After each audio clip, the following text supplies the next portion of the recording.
خلیل جبران کا ایک خوبصورت افسانہ، خوشی اور غمی۔ مٹی کی ایک چمکیلی صبح جھیل کے کنارے خوشی غمی سے ملی۔ ایک نے دوسرے کی خیر و عافیت پوچھی اور پھر جھیل کے ساکن پانی کے قریب بیٹھ کر باتیں کرنے لگی۔ خوشی دنیا کی خوبصورتیوں کا ذکر کرتی تھی، ان عجائبات کا جن سے زندگی جنگل میں، پہاڑوں پر اور مرغزاروں میں دوچار ہوتی ہے، اور ان رسیلے گیتوں کا جو دن چڑھے اور دن ڈلے سنائی دیتے ہیں۔ غمی نے خوشی کی زبان جو کچھ سنا، اس سے اتفاق کیا وہ موجود کے سحر کو بھام چکی تھی اور اس کے حسن کو بھی۔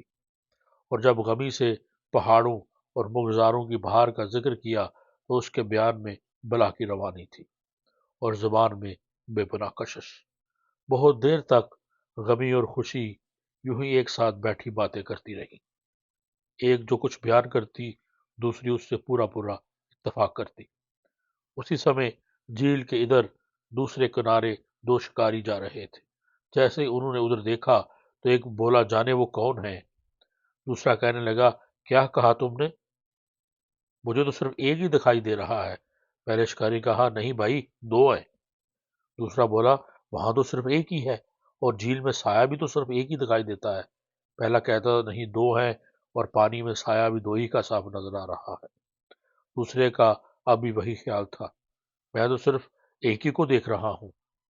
اور پہلا اس بات پر مصر تھا کہ اسے تو صاف طور پر دو دکھائی دے رہے ہیں۔